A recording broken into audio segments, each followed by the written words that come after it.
7th. When I was shuffling out the spread for you, I saw this image. So I'm looking at this guy. He's probably in his, I don't know, 30s, 40s. And he's at a blackjack table. So he's sort of like right here facing me. And it seems almost like I'm looking through the perspective of a blackjack dealer. And I'm not familiar with card games, but I believe that's the game where you have to, all the cards have to add up to 21. And you want to get closest to 21, as close to the number 21 as possible. And you're betting, and you're playing against the dealer pretty much. And I see this man, he's got like already 4 cards that are in front of him. And he's saying like, hit me. And then the dealer gives him another card. And it's still a small card. It might have been a 3 or a 4 that was dealt. And then he says, hit me again. And he says it again. So when I saw this image, I immediately thought that you're taking a big chance, you're taking a big risk because you feel like the gamble is worth it. It's almost like you're calling somebody's bluff, or you are doing something where there are a lot of risk involved, but there's also a huge payout involved as well.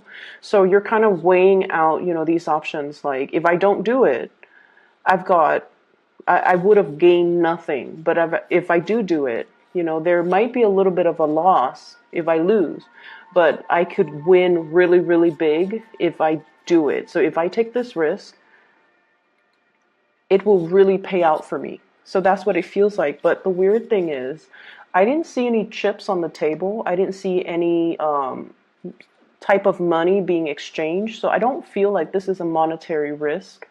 I just don't get that element. But for some of you, it very well could be a risky, like a financially risky endeavor that you're undertaking.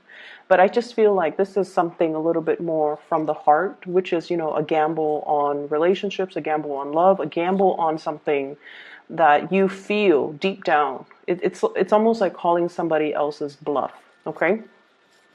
So when I translate that message into the cards, some of the things that I'm picking up here is there's definitely communication between you and another person. And I feel like the communication has to be very, very, very well thought out. And the communication has to be very tact. So it's almost like you're sitting there trying to communicate with another person. And I almost feel like this element, you guys are naturally very cautious to begin with. And I literally see like somebody typing an email or texting and spending a lot of time making sure that the wording is just perfect. Spending a lot of time making sure that, everything is spelled out correctly, everything is grammatically correct, that there are correct punctuations, there are correct numbers and figures and things like that. So there is something that you're doing very meticulously, that you're doing with the utmost care, because somebody else is going to review it or somebody else is going to read it.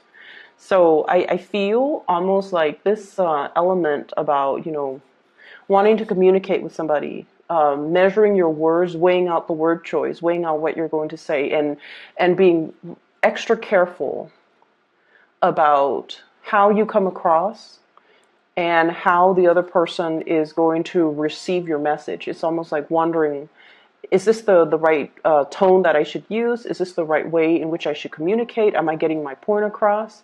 So you're really reassessing this piece of communication that you're sending off to somebody. And what I feel here, we do have, let me see, we do have 2 people that you're dealing heavily with for this week. I have here the King of Swords. So this is an air sign, Aquarius, Gemini, and Libra. And then I have the Queen of Cups, Pisces, Cancer, Scorpio. So these 2 figures will be very, very prominent in your life for this week at least. And what I feel is there is somebody that is they come across almost like they're always analyzing things. They might tend to overanalyze, and they might, they're very intelligent, but I almost feel like they're a little bit more on the pessimistic end, okay? There's sort of like, oh, it's not going to work out. We should have a plan B. So in a way, they're very cautious as well, but I feel like they err a little bit more on the pessimistic end.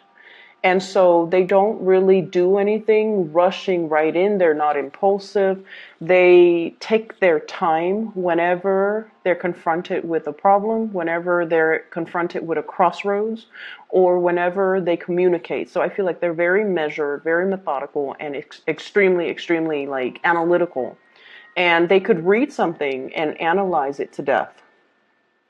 Or they could like look at one situation and come up with like multiple scenarios where things can potentially play out, or where things can potentially go right, or where things can potentially go wrong. So I feel like this is almost like a strategist. It's somebody that has a lot of insights, a lot of foresight, and also they plan for every possible scenario. And so when you're dealing with this person, I feel almost like they're giving you a lot of different scenarios for you to mull over, for you to analyze. And I feel like in a way, dealing with them can be very refreshing for you, because I feel like a lot of the times you guys do, get really stuck. It's almost like that tunnel vision. You want to have things a certain way, and especially when you have an emotional pull towards something, it's almost like you trust your intuition so much that you're like, nothing can go wrong. My intuition is really pulling me in this direction. So I feel like that's where I'm meant to go. Okay, and this is you going for something. This is the Knight of Cups, and I feel like this is more your energy. Going passionately towards something, seeing something that you like, it triggers your senses.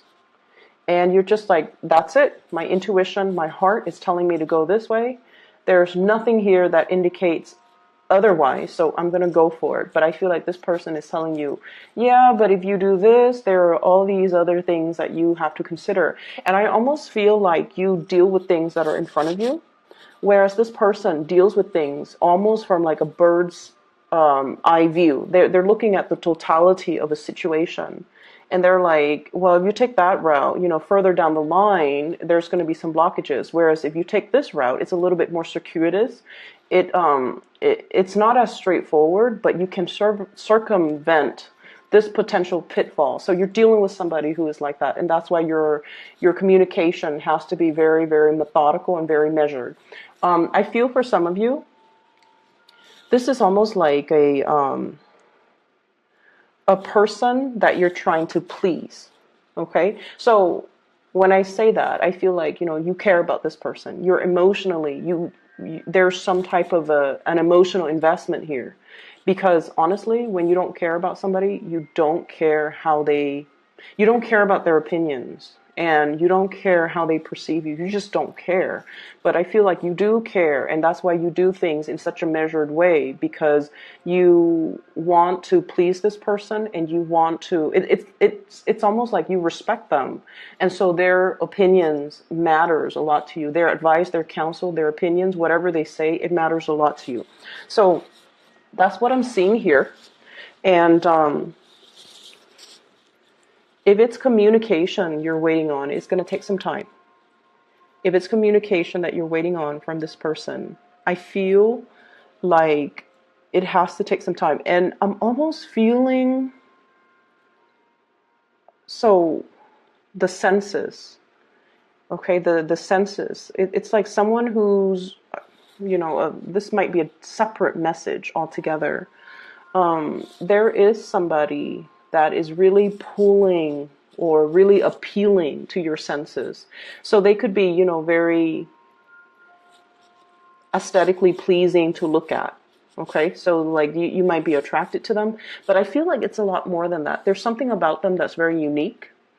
And I feel almost like there's something about them that is very nurturing, that is very pure and innocent. And this is what I'm drawn to. This Two of Cups. It's somebody that is not afraid to be vulnerable. It's somebody who's, she's completely naked and she's okay with it. And it's almost somebody who's like it's like a naturalist, somebody who enjoys the simple things in life. They're not bogged down with status, money, power, prestige. They don't really care about those things. They have more of a heartfelt energy with them. They like simplicity. They like minimalism. They just, whatever the normal average person values, this person isn't like that. And so in a way, they're really unique. They're quite independent and they're quite fearless. And I feel like that's why you're really drawn to this person. Um, I almost feel like this person, their attention is kind of focused elsewhere. That's what it feels like to me. It's like you're charging straight forward to this connection. And I feel almost like their attention is elsewhere. So if this is like somebody who is an ex, if this is somebody who is brand new in the picture, that is really striking your fancy, or you find yourself very attracted to them, I feel like it's going to take a big grand gesture of easily. It's not somebody that's like that. And so it takes somebody pretty spectacular. It takes something spectacular to really capture this person. And every time I see birds or I see imagery with wings, it's somebody who might be flighty, or somebody who might be fickle, or somebody who is kind of afraid of commitment. Okay. And so going back to that image where you're at the blackjack table and you're just like, hit me, and you're calling the dealer's bluff. It seems like that to you, to me, where you're just like, you might be calling somebody else's bluff, or you might feel like somebody is being false, where they're pretending to be a certain way, but deep down they are a different way. And they might not even be aware of that they're sending out mixed messages, that they're sending out mixed signals. But I feel like you guys can really, you have really keen intuition, and you can kind of splice at the truth. And you can, within like 5 minutes of meeting somebody, really analyze them, even without meaning to. You can kind of like sum them up, and you would be very accurate with your assessment as well. But I just see this situation where it's almost like you might have it in your emotions that they are a specific way.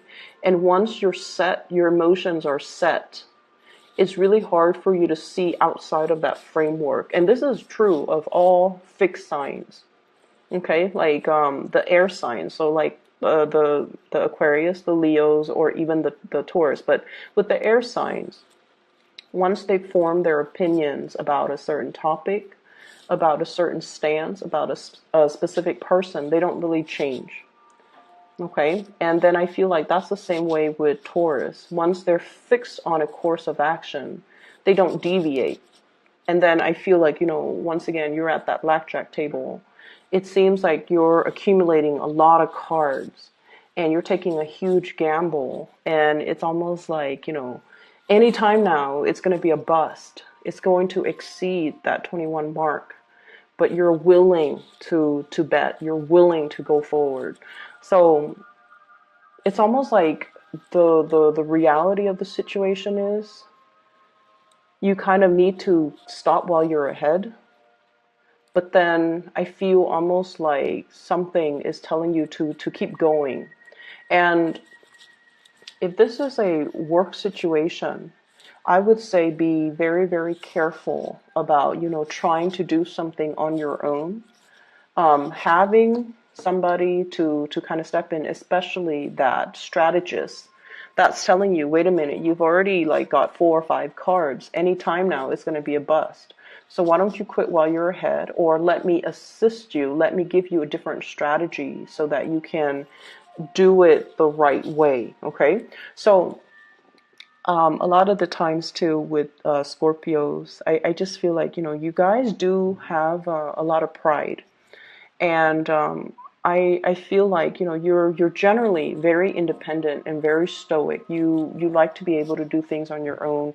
You value self-sufficiency, and you do value independence as well. You like to, test your capabilities, and you pride yourself on being able to be kind of like that expert in your field. And it's really hard for you to ask for help. It's very, very, I rarely see fixed signs asking for help. Okay. And this is not about, throwing yourself a pity party, or this is not about, blindly walking down a path where it's not going to pan out well for you. This is more about being smart, having a strategy. And if we feel like we're in a situation where our blood pressure is rising, where there's a lot of risk involved, maybe you need to consult somebody who might be an expert to be able to give you these hints, tips, guidance, counsel. I do see a need for financial planning coming into the picture. So what I have here is the Five of Pentacles. And the Five of Pentacles is, dealing with some type of a financial hardship. And then I have as well the Three of Pentacles. So this is sort of like, if we're doing this all on our own, the outcome is not looking too great. However, if we enlist the help of other people, it's almost like, one person cannot lift the weight of whatever this is. One person cannot mend a fence. One person cannot do it all alone. You risk injury. You risk accidents. So it's really important to ask for help. It's really important to say, you know what, this is a little bit too burdensome or too heavy for me. I'm going to need you to step in. So, asking for help, asking for assistance. And it could just be a helping hand. It could be financial assistance. Taking out a loan, for example, or even finding ways so that you can, better manage your financial resources. Finding ways in which you can, I'm seeing greatly shift money around, shifting money from savings to checking, shifting money from shifting funds around. So I'm also seeing like retirement pension and things like that, so that you can pay for something unexpected. And I also see like needing to do housing repairs, needing to repair fences. Things might have been blown out during the things might have been knocked down, things might have trickled in. So I feel some element here about having to repair some type of a dwelling. And you might need to, dip into your savings account in order to do that. And so a financial advisor, for example, could help you, find money, or get a loan for a really, really low interest rate, or even show you how you can write it off. So I feel like there's a need here to consult somebody rather than taking a gamble, rather than, sitting there and not looking at the all the cards that are on the table for you. In the work environment overall, you're getting a lot of love and a lot of support. Okay, and I know that sounds weird, but what I feel is you're very well received. So the people that are around you, there's a lot of collaboration. There's a lot of like creative problem solving. And I feel like, you guys like that. You guys like to solve puzzles. You guys like to figure, like, take things apart and try to figure out how the mechanics work, how things fit together. So I almost feel like there's a lot of these creative problem solving, using tools or using things for one purpose, and then it's almost like transferring that thing to a different to use to a different purpose, and it works. So there's a lot of creative problem solving. There's a lot of like talking things through with another person, and the person can provide you with a lot of insights. Okay, so I feel like it's a very collaborative week, and it's really not indicating to me that you should keep information to yourself, or you should try to test your luck and do it on your own. because like I said, you're getting a lot of love and a lot of support, and you're being looked at very, very favorably. So anybody will be more than willing to come to your rescue, to help you, to assist you, or even to sit down and, pick your brain. So it's really important to, try not to do it on your own, okay? I don't see a very busy energy, but I see this sort of like merry-go-round. When it comes to communication more than anything, when it comes to love, when it comes to relationships, when it comes to communication, it's just this revolving door is what I'm feeling. This revolving door, and merry-go-rounds, revolving door, all indicate cycles. All indicates like a situation that is very monotonous, that we want to get off. Like you just want it to end. You just want the ride to end so that you can get off and then like try a different ride. So there might be a situation where things are a little bit monotonous, where things are a little bit dry, where things are a little bit stale, and you might not feel like your heart is in it anymore. And then there's definitely another connection here, I feel, that's really pulling you in a different direction. Okay? But I just feel like you have to be a lot quicker when you act. That's what it seems like to me. What I have here, and these are two major arcana cards, so let me just talk about them. This is the Justice, and this is the Chariot. So both of these are major arcana cards. And what it's saying to me here is when something is right, it doesn't have to feel so hard, okay?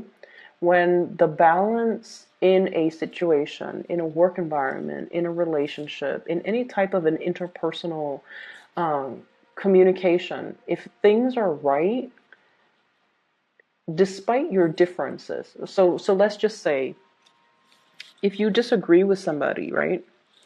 As adults, you both can talk about your differences, talk about your different beliefs, talk about, all the things that make you different without it being conflictual. And so if things become conflictual, and if it's, coming through from the other person, then it's because they're not emotionally mature enough to look at a situation as an adult. So if you disagree with something that they believe in, and then they take it as a personal attack on their belief system or on them, then it basically means they're not able to detach their ego from, their beliefs. And so you might need to kind of look at the maturity level of the person that you're with and try to assess whether or not they're on your same wavelength, okay? So the Justice here, the Justice card, is all about balance. It's all about recalibrating.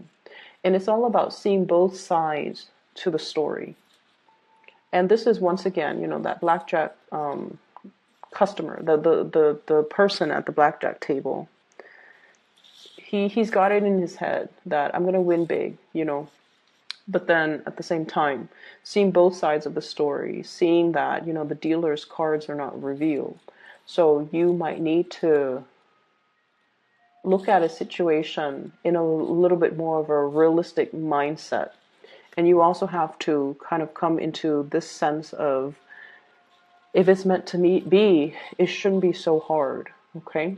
I shouldn't have to try so hard to pull things forward on my own, because I definitely see there's a lot of resistance here with this Chariot card. And if you're dealing with a Cancer even, I feel like this is a very, very caring person, but for whatever reason, there's lack of momentum, lack of progress, or lack of movement in the right direction with this person. Okay, so this could be business, work, colleague, relationship, as well as love relationship.